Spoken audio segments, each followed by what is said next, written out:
Welcome to Couch Convo with Coach Karla. This is where we give you life tips, tools, and solutions to help make life better for you. Listen, we are going into our third anniversary for Couch Convo with Coach Karla, the third anniversary of us being on TV and radio. And with that being said, we've got some very special guests with us.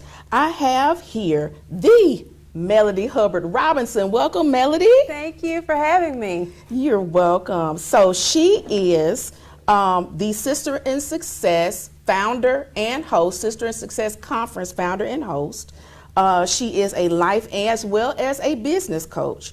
She is a powerhouse speaker whose captivating speeches leave her audience inspired, motivated, and empowered.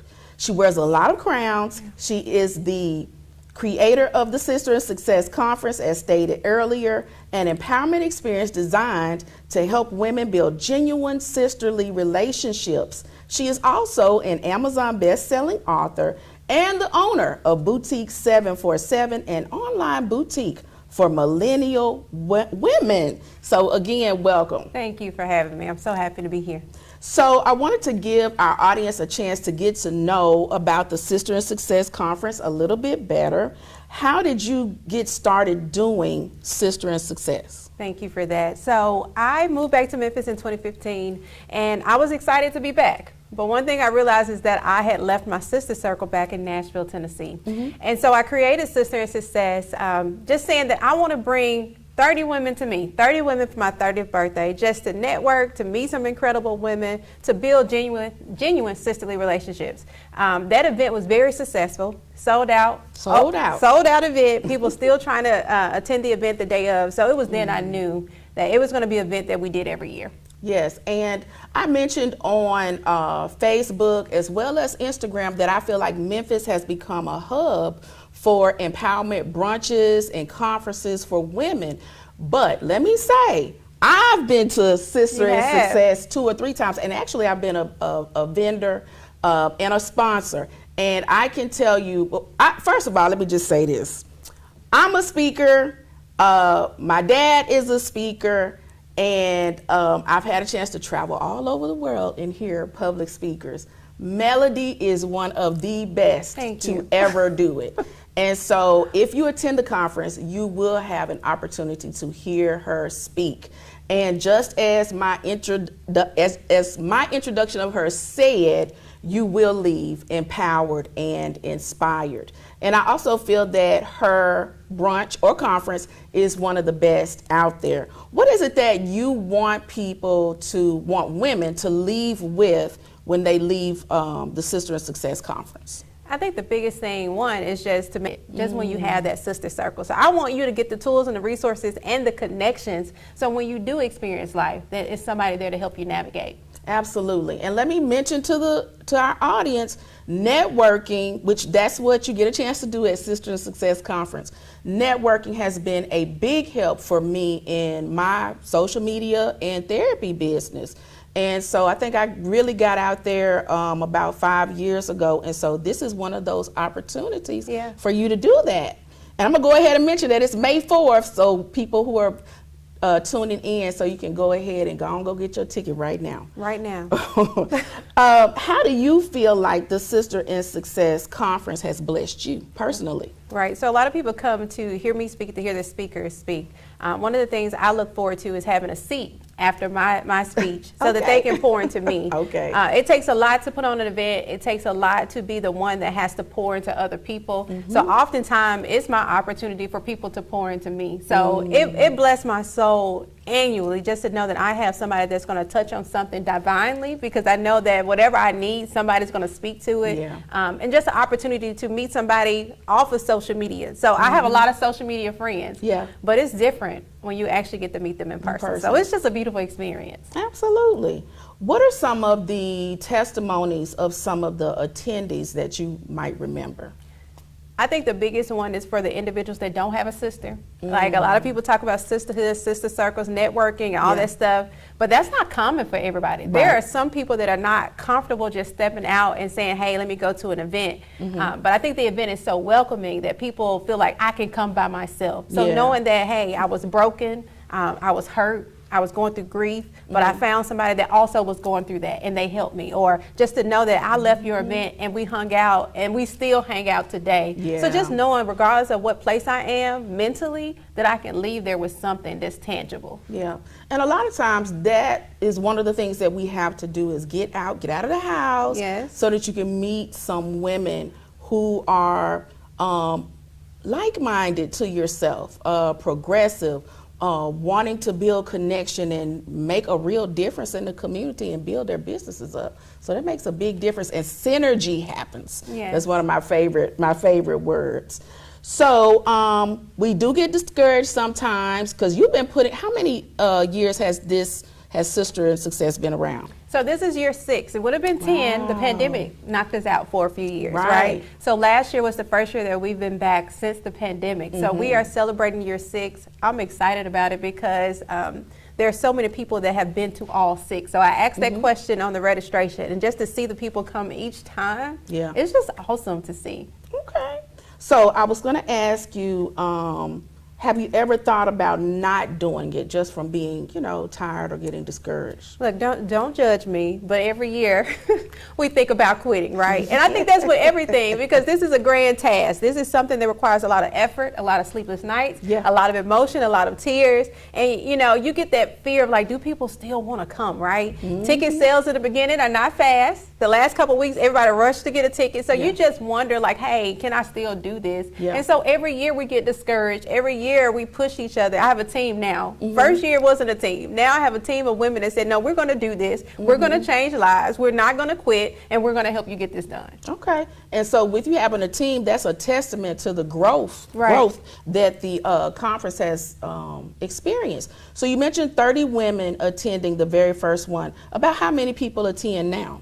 So the first one, it was supposed to be 30, Oh, but we okay. ended up with like 42 people with people still trying to register. So we just cut it off. Okay. We've had hundreds of women come through Sister in Success. So right before COVID, we reached over 200. We're still building now, so we're expecting over 100 women to show up this year. Oh, awesome. Well, I'll be one of the women there. You will be. Okay, so you all can meet Coach Karla in the flesh. Yes. You are also, you wear a lot of hats, you are also the First Lady of Canaan House of Glory.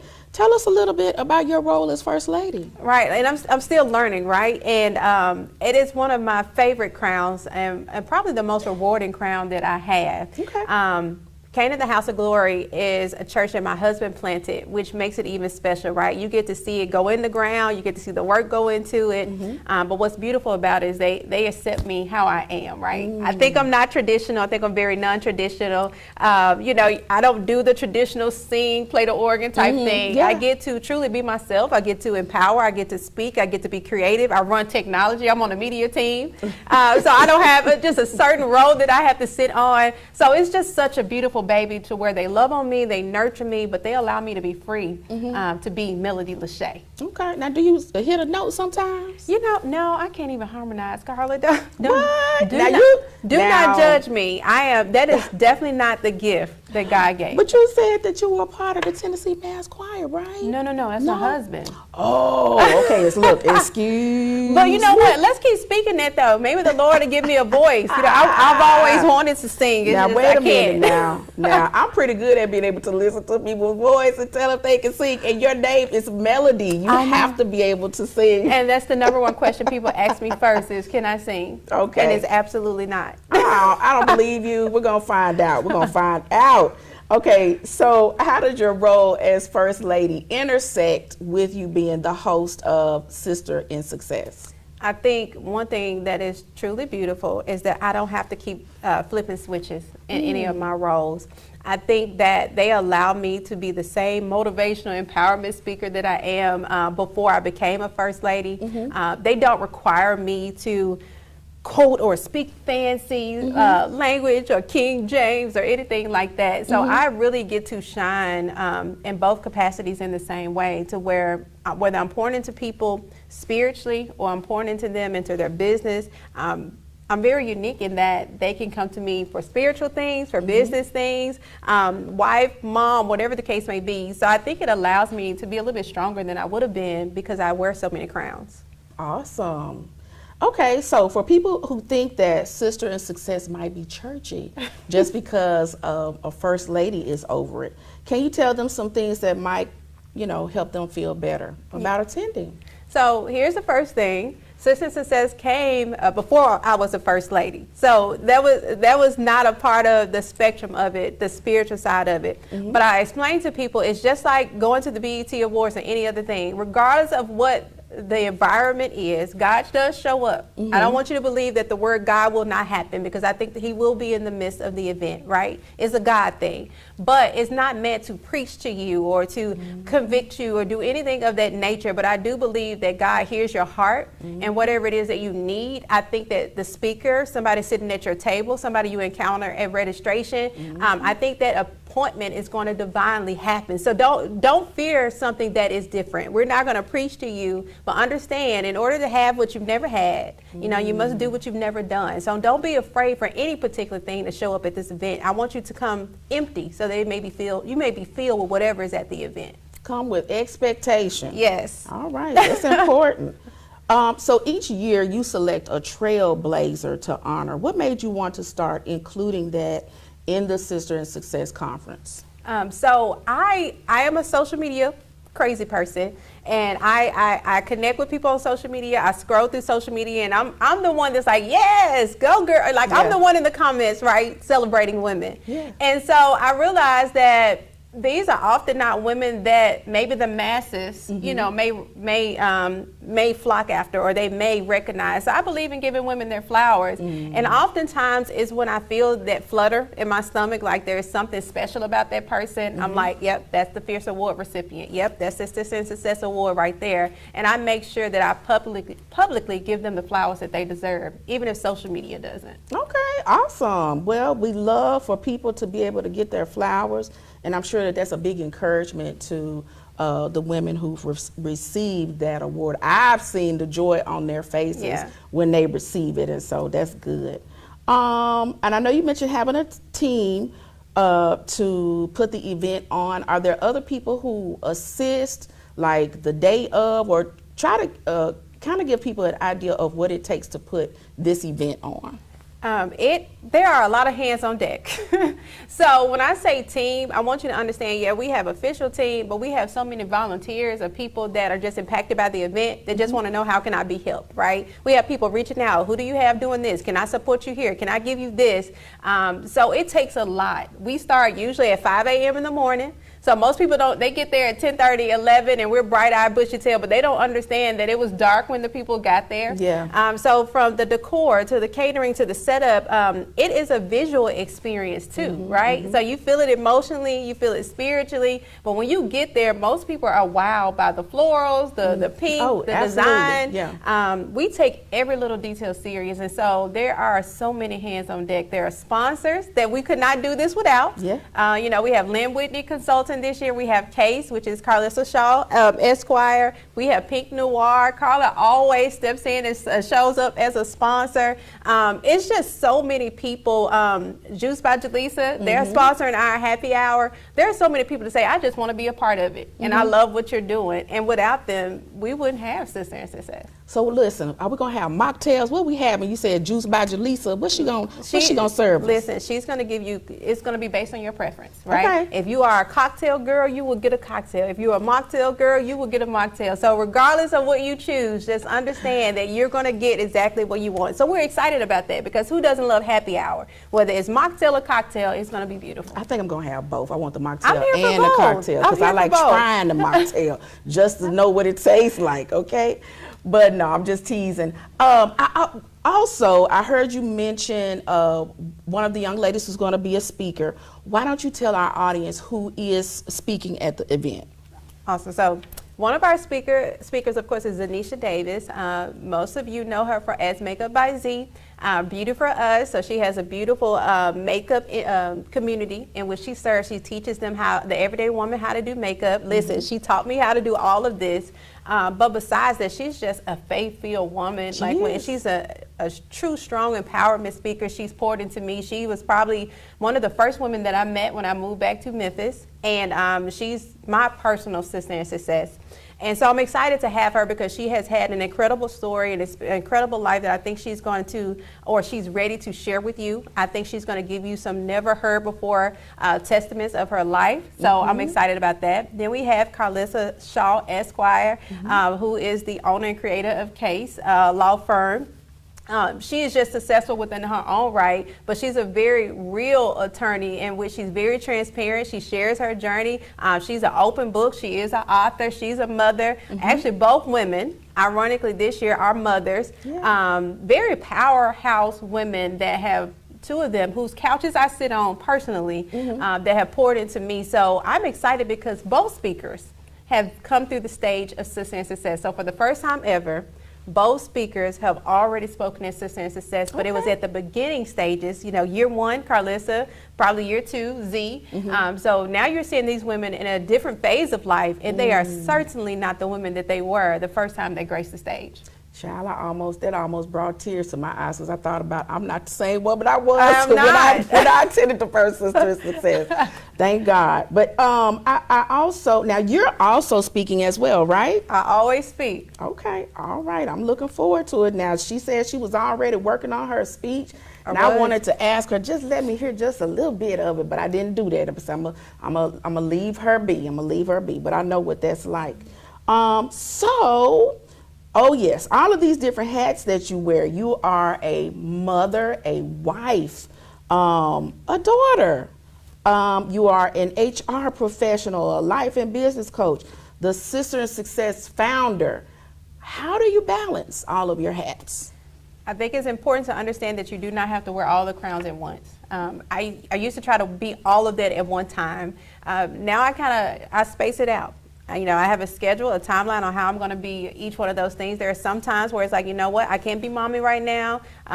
But I think that's important for your support system too, right? Because I have a husband that understands who I am and all that I do. So whenever I can't be mommy or I can't give the attention, like he's right there. He's ready to pick it up. Same thing in any other hat that I have, even in First Lady capacity, when I can't be there in my fullness, the women's ministry, the committee, they're right there like, hey, what can I do? What can I do? So it's one of those things that I learned how to take my crown, sit it off, pick up this crown and put on the next one. Or just understanding that, hey, in order for me to be any of this, sometimes I can wear no crown. It needs to be crownless, and I need to take care of me. So self-care has become a strong part of my regimen, but also too allowing other people to help me in all of those crowns. Now, I was trying to think, do we normally have like a theme for the conference? You know, I think this is probably the first year where I have clearly defined a theme. Okay. And that theme is I am the woman for the job, which has been my personal theme for 2024. What does that mean? Is that the next question? Sure, okay. Yes.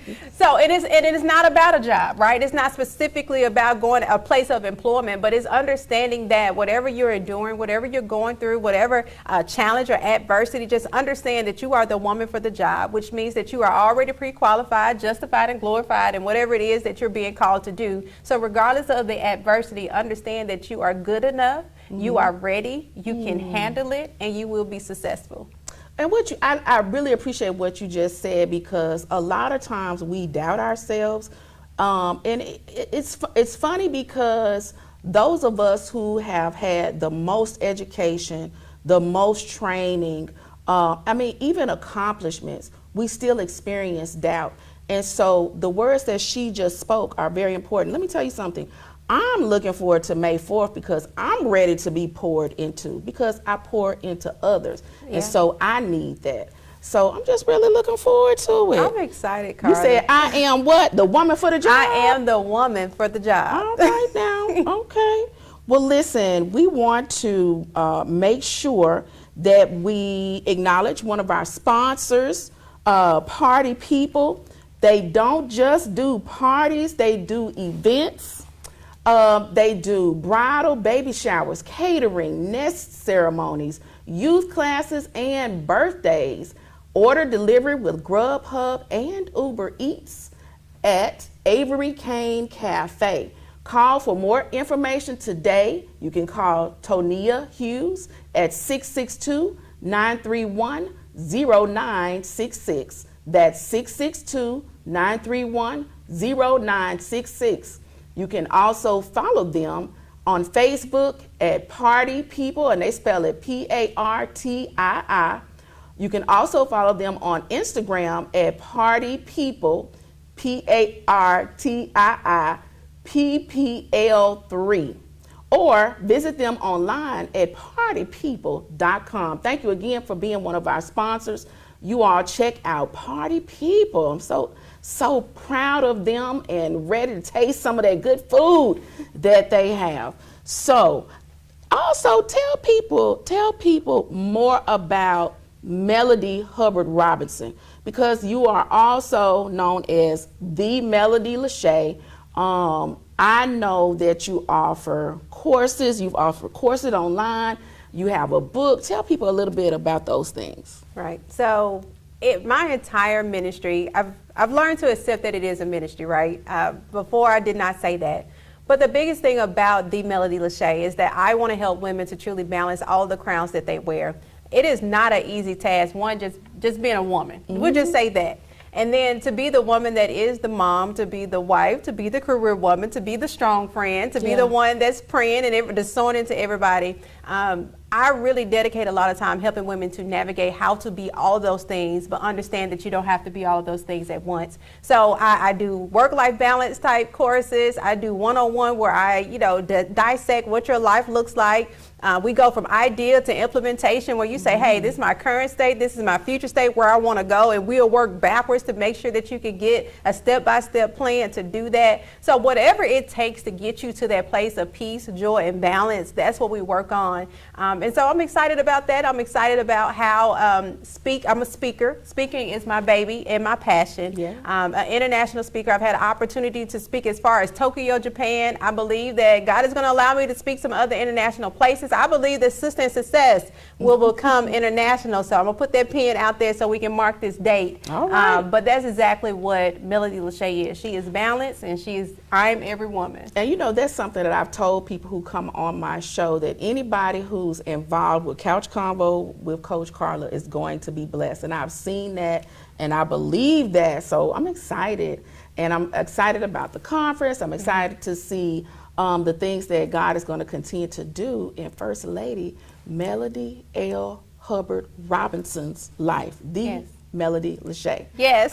And you can also tell people how they can follow you on social media. Absolutely. So on all social media platforms, you can find me at Sister in Success. That's no S. So SISTER in Success. So whether it's sisterinsuccess.com, Sister in Success on Instagram, or Sister in Success on Facebook, you can connect with me on all of those platforms. Thank you. I have enjoyed having you on the show. We are going to have a second guest when we come back from break, Mr. Ian Ayer. All right, Mr. Ian Ayer, movie producer. We'll be right back. Ladies, do you feel feminine during your feminine flow?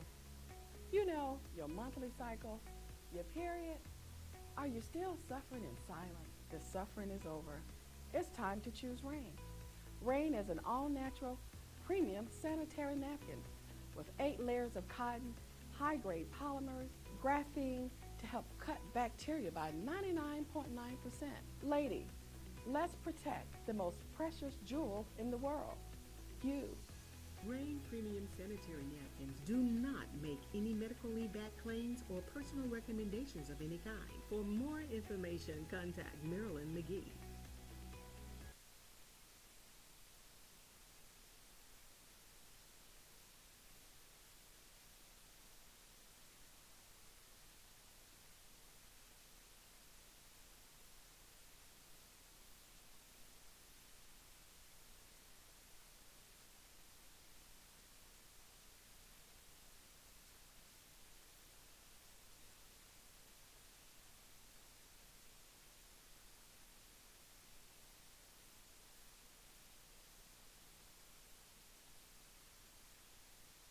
Can you actually imagine hosting your next event at the all-new SVP Banquet and Event Center? Yes! spacious, beautiful venue with plenty of parking, located in the heart of East Memphis. Let us host your next intimate birthday gathering, family repast, bachelorette party, wedding and reception, baby shower, corporate meeting, social club event. Call us today. Don't wait. 901-244-6874. The all-new SVP Banquet and Event Center. You're talking about a good time shield. We all come on now. Center Stage Gospel Music live from Memphis, Tennessee, featuring gospel artists from around the world. Toe-tapping, hand-clapping, down-home gospel music. Watch on Roku, Fire TV, Apple TV, and your local Comcast. Download the SVP TV app now on your smart television and mobile device.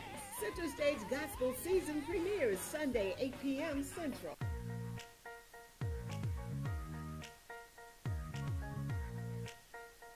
Hey folks, it's Issa Haddad here.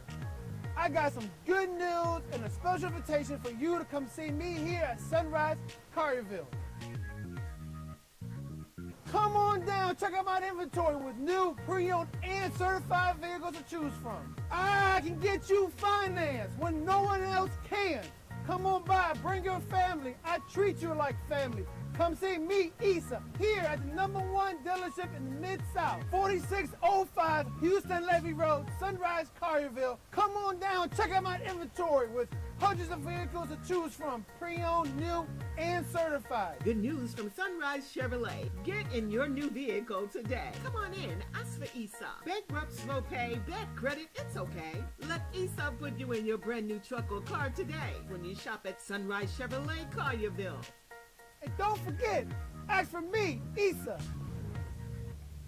Welcome back to Couch Convo with Coach Karla. As you can see, I am joined with another special guest for tonight, movie producer Ian Ayer. Welcome, Ian. Hello, thanks for having me on your show. So let me let you all know about Ian. Ian writes, directs, and stunt coordinates, my goodness, from a left brain perspective. His YouTube channel has 26,000 plus subscribers, with his Doritos contest spec, Be Brave Daddy, having 24 plus million views. His latest feature in development is the teen action Smash and Run, which was accepted into the Producers Guild of America's Diversity Workshop. Ian co-wrote and directed the award-winning urban short film Run Cholo Run, which has 2 million plus views and a feature screenplay attached. He also directed several other award-winning short films, as well as directed second unit action on the female empowerment Western Vengeance Trail. Welcome, Ian. Well, thank you. That's quite an intro. It sure is. These are all of your accomplishments. Look, congratulations. So tell us, how did you get interested in movie making? Well, I was in college in Atlanta, and they were filming RoboCop 3 next to campus. Wow. And I grew up without a television. Oh, so I didn't know how the sausage was made, as they say. What goes into making a movie, the hard work and all the people. And so I started following them around town, and they were shooting things and blowing things up, and it was exciting.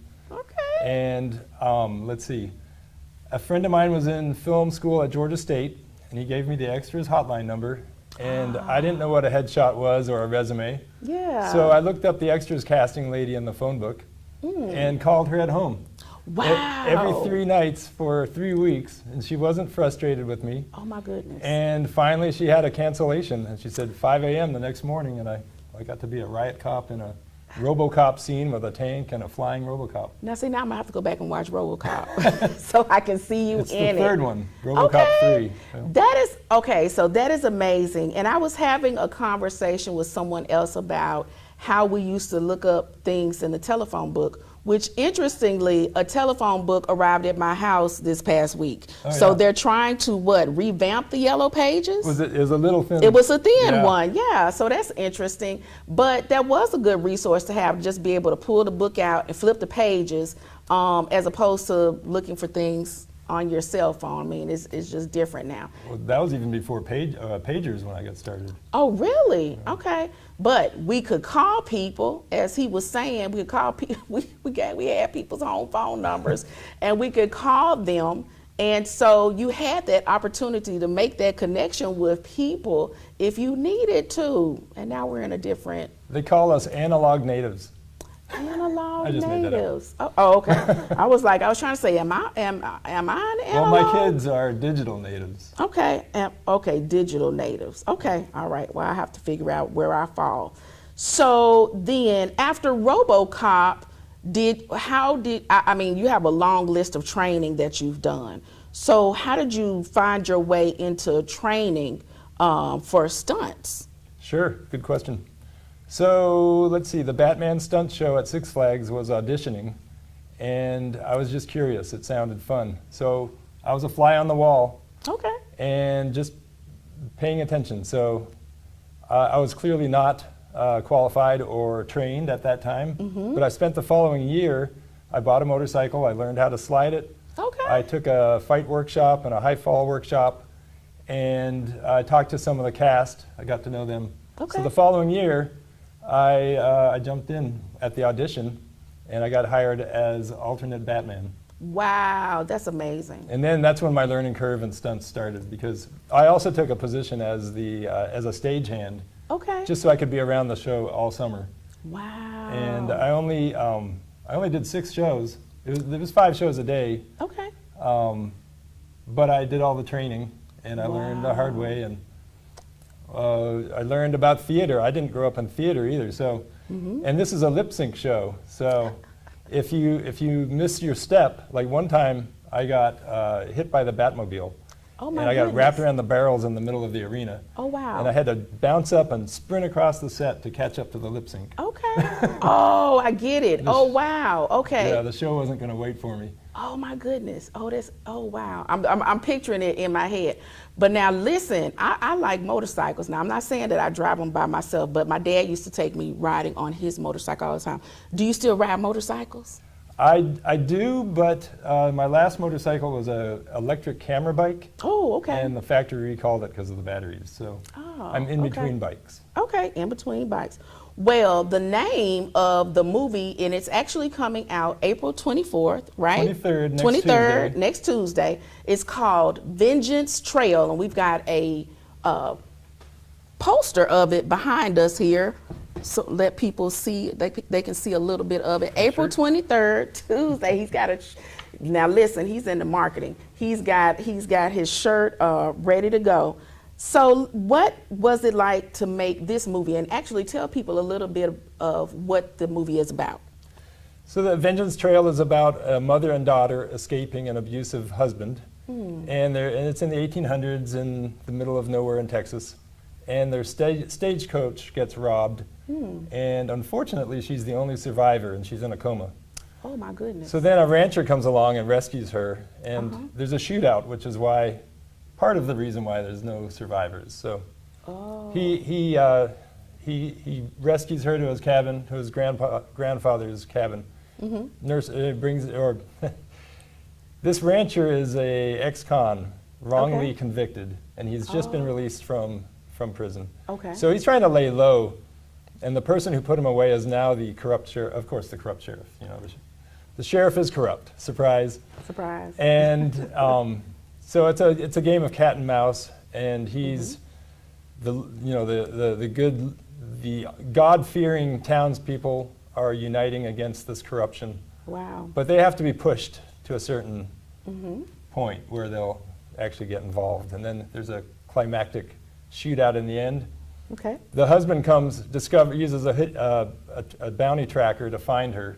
He comes to collect her, and in the middle of the shootout, I won't tell you what happens actually. Okay, that's fine. But she takes charge of her destiny. Let's put it that way. That's good. What made you want to focus on? You called it women's empowerment. You called it a women's empowerment. What made you want to focus on that? Well, I mean, there's lots of Westerns, and our movie is very traditional. But what kind of set it apart at the time we made it was female empowerment, this female-led movie. And she stands up in the end and takes charge. So. Okay. Now, did you write the script, the movie, the story? No, the screenplay was written by Al Frisch, a historian. Okay. And another historian, Kevin Russell, They worked together, and they already had the costumes, the guns, the horses. Al had built some sets in his backyard. Yeah. And they were friends with a movie producer at the nearby college. Sorry, a film professor. And he came to them and said, you know, I've got these students, they need a project. Oh, wow. You can make a $10,000 feature and make some money. And he had all the Western supplies, so the in-kind contribution was huge, right? Yeah, yeah. They didn't make they tried to shoot a feature for 10 grand, but they actually spent 35 grand. Whoa. That first year. So I was brought in by my friend, the DP. There were about 5 of us from Atlanta doing the Batman stunt show. Yeah. We all moved to Los Angeles. And so we brought our creative work ethic and desire to do stunts. Okay. So in a student film, they say no stunts, no women, no children, no animals, right? Okay. Not women. Sorry. No stunts, no animals, and no children. Okay. And so we actually did all 3 of those. We broke all those rules. Oh, okay. And so, and how? So at the end of the first, I guess we shot for about 10 or 12 days. Okay. At the end of that, we had to shut down because I think we ran out of money. Oh, okay. Wow. So my friend Steven, who was the DP at the time, he took the project and edited it. And over the winter decided that the story needed to be changed a bit.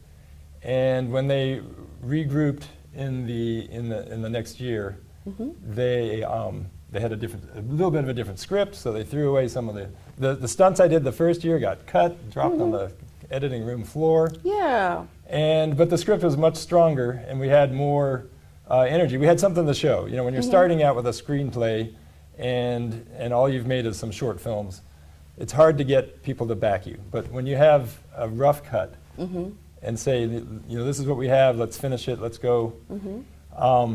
And Al had been, meanwhile, creating these collector guns. So the guns we used in the movie, and we have a documentary. Yeah. John Wayne shot this gun. Steve McQueen shot this gun. Really? Wow. And so they were collector's items, and he would match them with the leathers, the holsters, and the belts.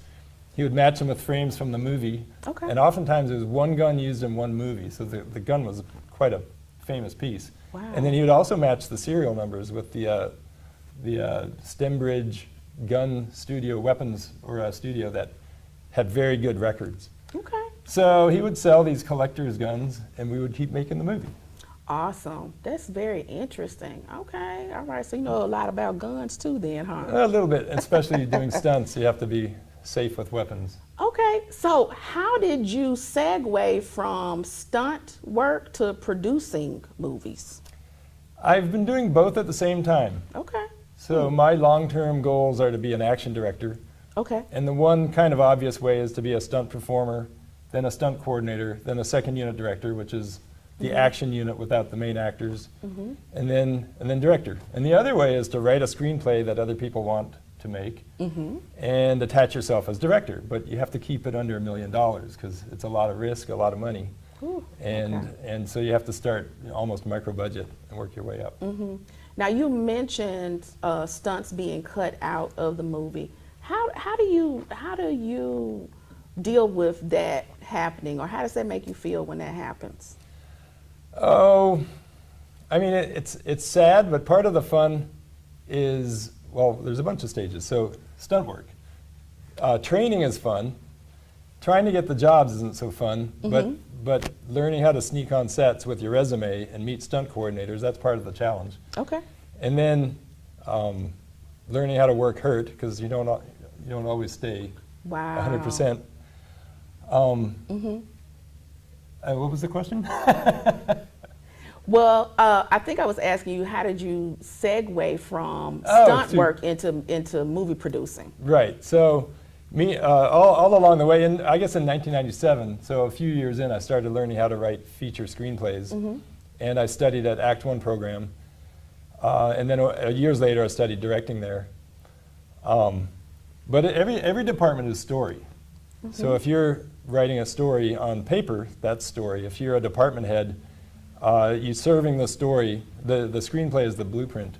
And as a stunt coordinator, I'm serving the vision of the director, but also, you know, what kind of characters, how does this character fight? Yeah. Is the character trained, or are they just, you know, desperate and they're throwing a wild elbow, you know? What kind of movement does each character have? So you have to really think through story. If you don't know story, you're not going to be able to contribute to the movie. Okay. Well, what chances do I have of jumping in and doing stunt work? Well, I can throw a good elbow. I do stunt workshops. Oh, awesome. In Memphis here, and Okay. next time we'll get you out there and I can Okay. teach you all the basics. Now, do we get to have fun? I've seen some stunt work where you get to fall back on the little cushy balls and all that kind of stuff. We've got crash pads and porta pits, and we'll get you up on a ladder doing high falls, and you start low and you work up with your ability. Listen. I don't do heights and stuff like that. I was just teasing you. I can set you on fire. No, I don't want to be. I really don't want to be set on fire. That's the last thing I want to do. But I am interested in acting, and so since we're talking about stunt work, if there's someone who's listening and they've had an interest in that, what would you suggest that they do to get started? There are some acting schools in Memphis, but the way I learned, and I'm not trained as an actor. The acting world is a little bit different. In stunts, it's about relationships. Can the stunt coordinator trust you in a high stress situation when they're spending $1,000 a minute? You know. Wow. But acting will teach you that acting is reacting, and action is reaction. Okay. So back to fights. Fights are about timing. I'm not actually making contact. I'm reacting in the same or the opposite direction and at the same speed as a punch. So it's a physical version of acting. It's still acting. And there's improv in stunts as well. Yeah, absolutely. Now, I like watching action movies, and I enjoy, I try to see, can I tell if it's real or if it looks a little, if it looks a little fake. I like looking at things like that, but hey, that's just me. So you mentioned being in Atlanta, you mentioned being in Los Angeles. How did you end up in Memphis? My wife's career moved us to Memphis. Ah, okay. And when she took the position, she felt like Joshua going into the promised land. Okay. And I said, I feel like Abraham, and God said go, and I don't know where I'm going to pitch my tent. Okay. But when I got here, 3 months later, NBC brought Young Rock Season 3 to Memphis, and they needed a stunt coordinator, and I got hired. Awesome. So I had the steadiest work of my career in Memphis after 20 years of hustling. That's amazing. So that was God's provision. That's amazing. So that means that you got to, first, everybody know that's one of my heartthrobs, The Rock. So that means you got to see The Rock. I missed out on that opportunity. Really? Oh my goodness. Because, it's a 13 episode show. Yeah. But they shoot all the Rock stuff in the first 3 weeks before any of the stunts and wrestling happens. Wow. Because he's a busy guy. Yeah. And that's how, if you look on season 1 and season 2, they were shot in Australia. But they had the Georgia Peach from the Film Commission in the credits. Yeah. So he shot his part in Georgia. Wow. And then the rest of the show shot in Australia. And that's important for people who are interested in being in the industry to pay attention to that, because projects are put together all across the board from different cities and countries sometimes. And so, how made me think about this. What about the selection of the cast for the movie Vengeance Trail? How did you go about selecting the cast? Right. Well, Al and Kevin, first of all, Al was retired sheriff, and Kevin was retired LAPD. Okay. And so they knew lots of people, especially as being historians, they knew lots of people who own their own horses. They knew Phil Spangenberger, who taught Mel Gibson on Maverick how to shoot two guns and ride with his reins in his teeth. So we had him, you'll see in the trailer, the guy in the red shirt shooting 2 guns. Yeah. That's Phil Spangenberger. So Al and Kevin were friends with many, many stars and horse people and stunt people and actors. Okay, all right. Do you have plans for other future projects? I have plans for projects in Memphis. Okay. So last year I shot 2 short films here, and one was a proof of concept for a movie called Pray for Mason. Okay. And we're casting and crewing from Memphis. So look for those at Indie Memphis Film Festival this fall. Okay. And that's a proof of concept for a feature film, so we're using that to raise the financing. Okay. And then I have a screenplay that's set in a high school in Atlanta, and there's no reason why we can't shoot that here because it looks like Atlanta here. The rolling hills, the trees, the weather. And let's see, I've got a idea for a script, and I'm looking for a writer that I want to set in Orange Mound. Orange Mound's a fascinating community, and I want to tell 2 eras of the history of Orange Mound around this possibly a haunted house in Orange Mound. Oh, wow. So, Okay. That's interesting. Yeah. That's different. Okay. All right. And I don't want to be around the haunted house either. First you was going to set me on fire. Now you're trying to get me out by the haunted house. I don't want to do that either. Okay. So my calling, and it took me decades to figure it out, is to make genre movies for young adults. Oh, And genre movies are action, thriller, comedy, western, horror, right? All that, some people call them B movies, and I think that's a positive. They're the kind of movie that sells overseas because they don't rely on language as much as the visuals. Okay. And stunts is visual. Stunts is how you sell movies. Yeah. So that being my background, and I realized after a while that most of my screenplays are teen or young adult audience. Let's put the 2 together, the stunts and the teen audience, and let's make the movies they want to see in Memphis. Okay. I mean, all of that just sounds amazing. It sounds different. Okay. And so you've had a very interesting career. Now, you said something about it took you a while to find your calling, but you were talking about just the genre. Just the sense of being a film producer who makes genre movies for young adults. Oh, okay. I got you. Okay. You mentioned your wife. So that made me think about family life and having balance, because I would imagine it takes a lot of your time to produce movies and do stunts. So how do you balance family life and make time for everybody? I have an amazing wife and 2 amazing teenagers in high school. Okay. And we're all learning to be generous people, but for the most part, if one person's busy, the other picks up the slack. And we kind of practice that when one's washing dishes or making dinner and the phone rings and they have to step away, someone else just takes over. So we really work together. It's the only way. It's teamwork. And it sounds like there's another word that I'm looking for. It's something I talk to my couples about that I work with all the time, and right now that word escapes me. But acquiescing one to the other. But yeah, it's working together, and that's one of the things that I try to talk to my couples about that I work with on a daily basis. I'm a mental health therapist. I don't know if you knew that or not, but that's the work that I do. That's the main issue in high schools these days, is mental health. Okay. All right. Well, interestingly, I'm getting ready to check on a program to work with teenagers this weekend, because I really enjoy working with them. So that's interesting that you said that. Yeah. And I believe in confirmation, so I'll take that as a confirmation. All right. Well, anything else that you would like to tell us about Vengeance Trail? Sure. So this is the worldwide theatrical exhibition of Vengeance Trail. So this is actually an older movie. We made it in the early 2000s. Okay. It came out in Blockbuster in 2006 on DVD. Oh, okay. So because it started as a student film, it was shot on a prosumer camera, and I've now used artificial intelligence tools to blow it up to high-res, high definition, and it looks pretty good on a theater. You ain't lying. This is the first time it's been seen with an audience on a big screen. It's going to be a party. We're having a costume party. There's prizes, and some of the stars are coming up.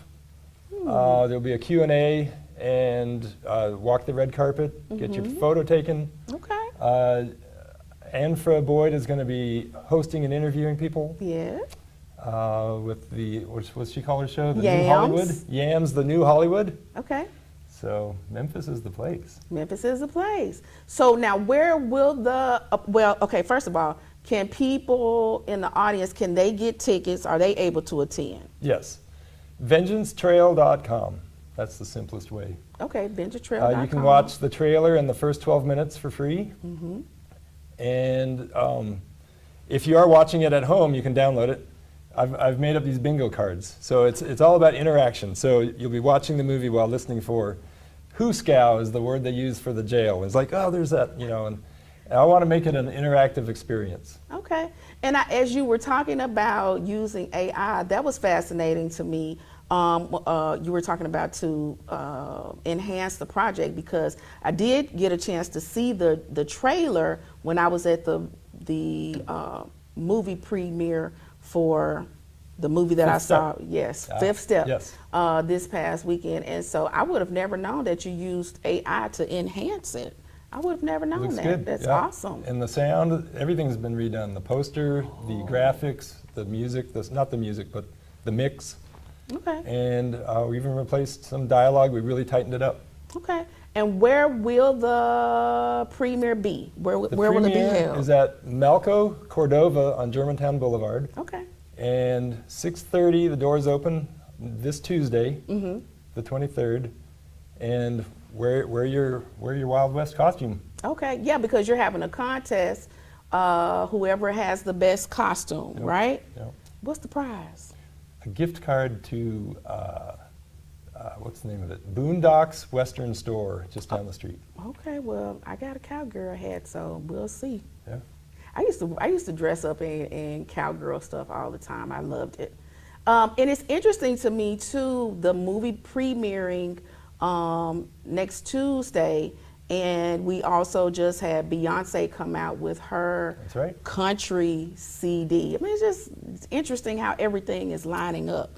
Was that exciting for you when you found out about her coming out with that country CD? I mean, country music and westerns are Americana, morality plays, you know? Mm-hmm.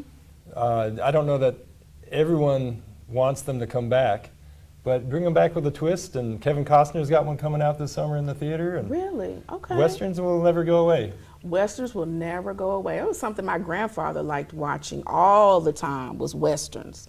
Yeah. I guess it's something about the good guys winning over the bad guys. Yep. Yeah. Yep. And I think we like watching it because we don't always get a chance to experience the good guys winning in real life, but at least we get to see the good guys win on the movie screen. And this being said in the 1800s, it's really, the screenwriter was a stickler for the authentic language and the authentic life. Mm-hmm. So you'll see how hard scrabble it was to live back then. So you mentioned a different name for the jail. What did you say it was? Hooskow. Hooskow. Now, tell me a little bit about that. Do you know, why was it called Hooskow? What was that? You know, I'm going to know the answer for that at the premiere. So Okay. ask me that on Tuesday. I mean, it sounds like something you would chant at a football or a basketball game. Hooskow. Yeah. So I'm like, okay, where'd that come Well, from? here's another one. There's a character who's about to expire, and the sheriff says, or I should say the bad guy says, "You're looking long in the tooth." Okay, I remember heard that one? Yeah, I've heard looking long in the tooth. Yeah. Okay. Okay, well, that's interesting. So we'll get a chance to learn some dialogue as we attend the movie premiere for Vengeance Trail Tuesday at the Malco Cordova. Cordova Malco, that's how I should say it. Malco Cordova Cinema Grill. All right. And listen, y'all, if you haven't been there in a while, y'all know I like knowing stuff, right? They have a new part. They've renovated the Malco Cordova Malco, if you haven't been in a while. And they have a restaurant. I don't know if I should call it a restaurant, but they have some different food as well as libations that they offer now. So yeah, it's pretty neat. We got to keep the theaters in business. We got to keep the theaters in business. I love movies. So I have really enjoyed having you on Couch Convo with Coach Karla. Likewise. As I shared earlier, this is the 3rd anniversary of Couch Convo with Coach Karla being on TV and radio starting next month. And so we're celebrating, and we're celebrating by having very special guests. You all out there continue to follow us on Facebook and YouTube on the SVP TV network, and also continue to follow us on Friday nights on Xfinity Channel 17 at 7 p.m. I enjoyed having you so much. Absolutely. We enjoyed having Melody L. Hubbard Robinson, business and life coach. And you can also follow me, Coach Karla, on Facebook and as well on Instagram and TikTok. Thank you so much for joining us. Keep on coming back to the couch. Good night. Good night. Ladies, do you feel feminine during your feminine flow? You know, your monthly cycle, your period? Are you still suffering in silence? The suffering is over. It's time to choose Rain. Rain is an all-natural, premium sanitary napkin with 8 layers of cotton, high-grade polymers, graphene to help cut bacteria by 99.9%.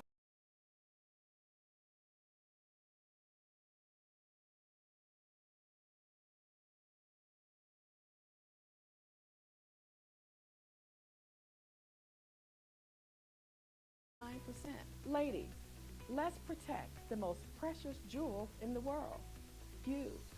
Rain Premium Sanitary Napkins do not make any medically backed claims or personal recommendations of any kind. For more information, contact Marilyn McGee. Can you actually imagine hosting your next event at the all-new SVP Banquet and Event Center? Yes! Spacious, beautiful venue with plenty of parking, located in the heart of East Memphis. Let us host your next intimate birthday gathering, family repast, bachelorette party, wedding and reception, baby shower, corporate meeting, social club event. Call us today. Don't wait. 901-244-6874. The all-new SVP Banquet